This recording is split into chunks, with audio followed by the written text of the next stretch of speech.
Mercedes didn't just update the C-Class in 2021. They blew up the blueprint and started over. The W206 generation landed and immediately made every C-Class before it look like a rough draft. Same nameplate, completely different car underneath. The interior was the first thing that hit you. Ambient lighting, a floating digital cockpit, MBUX infotainment that actually worked like a modern piece of technology instead of something ported from 2015. For the first time, you could sit in a C-Class and not feel like you were being punished for not buying an S-Class. The gap between them closed in a way nobody expected at this price point.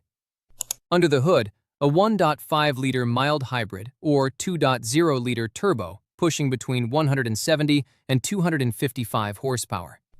Top speed capped at 250 kilometers per hour. Nothing that rewrites physics, but that was never the point. The W206 was Mercedes sending a signal. The entry level now looks and feels like the flagship used to. Everything above it had to justify itself harder. That's a quiet but massive shift for the entire lineup. The move nobody talks about. Mild hybrid assist on the base engine. Not for performance, for refinement. The electric motor fills the low-end hesitation that kills luxury feel. Small detail, enormous difference on the road every single day. 2022, the electric bet. 1 year later, Mercedes placed its biggest chip yet. The EQE arrived, and it wasn't a compliance car, wasn't a concept dressed up for a motor show. It was a serious, fully electric luxury sedan built on a dedicated EV platform from the ground up to 90.6 kilowatt-hours battery at launch. Sufficient for real-world long-distance driving without the anxiety that plagued early EVs. And an AMG trim, up to 677 horsepower in something wearing a suit. That number needs a second to land. 677 horsepower, from a sedan, from Mercedes, electrically. But the real story was the hyperscreen, a 56-inch curved display stretching the full width of the dashboard. 3 screens, 1 piece of glass, no brakes. It looked like something from a decade in the future that somehow got cleared for road use. Mercedes wasn't just making an electric car. They were staking a claim on what premium EV interiors should feel like, while everyone else was still figuring out the basics. The EQE's platform is what matters most here. Mercedes didn't adapt an existing car.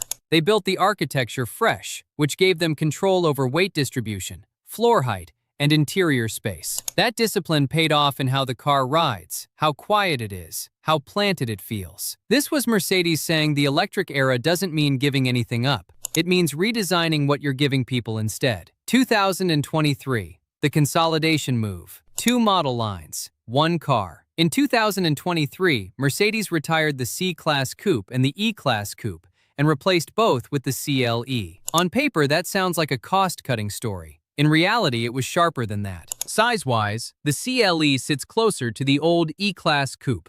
Price and interior feel land nearer the C-Class. That precise positioning wasn't accidental. It filled the exact gap that existed between those two cars and owned the space entirely, instead of straddling it awkwardly. Frameless doors, grand touring proportions, a premium interior that didn't apologize for what it cost. Engine range ran from a 2.0-liter turbo up to a 3.0-liter turbocharged inline-6 hybrid.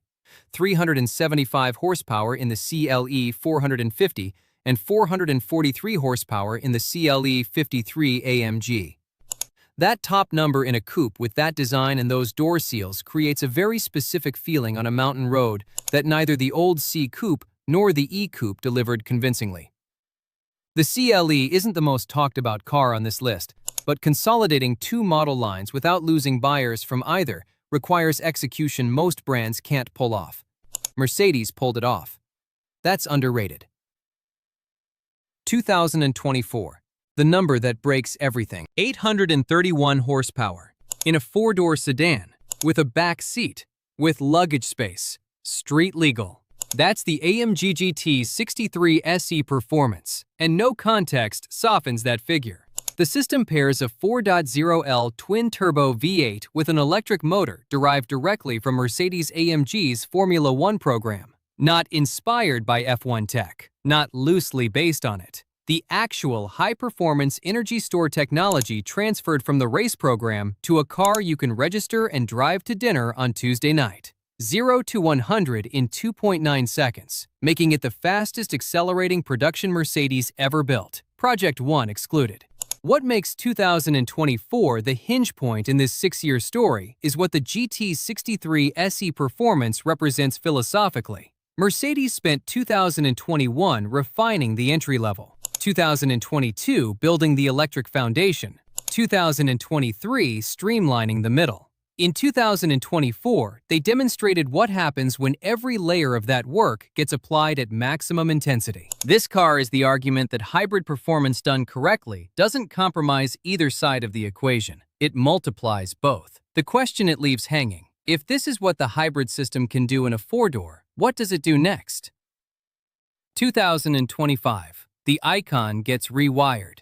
The G-Wagon has survived since 1979 on one promise: it goes anywhere, and it doesn't care what that costs you. Diesel, petrol, V8, the G-Class has worn many engines, but nobody seriously expected Mercedes to electrify it without breaking what made it untouchable. The G580 with EQ technology changes the conversation entirely. 4 individual electric motors, 1 per wheel, producing 579 horsepower. WLTP range sits at approximately 473 kilometers, though real-world driving, especially given the G-Class's brick wall aerodynamics, will realistically land lower. Mercedes hasn't hidden that. The trade-off is capability, not convenience. And on capability, the G580 doesn't compromise. Each wheel's motor is individually controlled, providing torque distribution precision that no mechanical differential can physically match.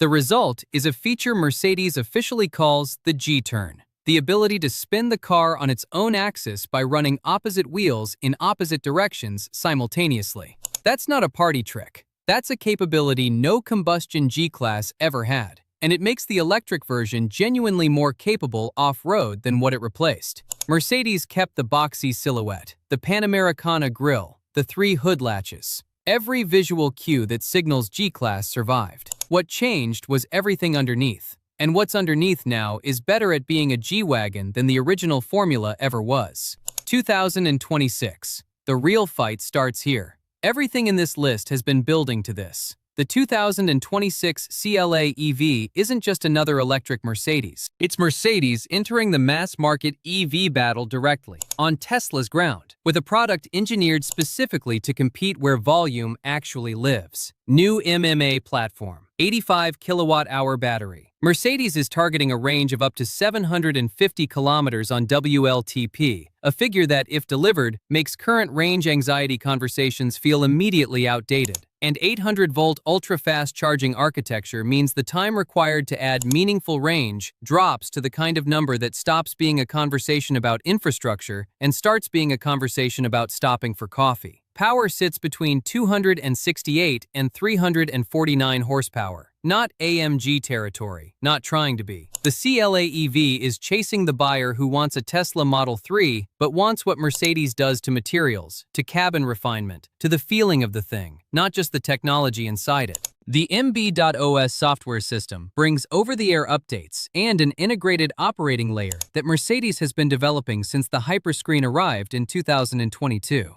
All of it now present in a car priced where the mainstream actually shops. The CLA EV is the capstone because it closes the loop. 2021 reset the interior standard. 2022 proved the EV platform.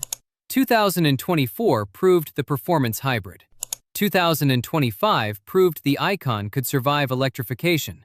2026 proves Mercedes can deliver all of it at a price point where real volume lives.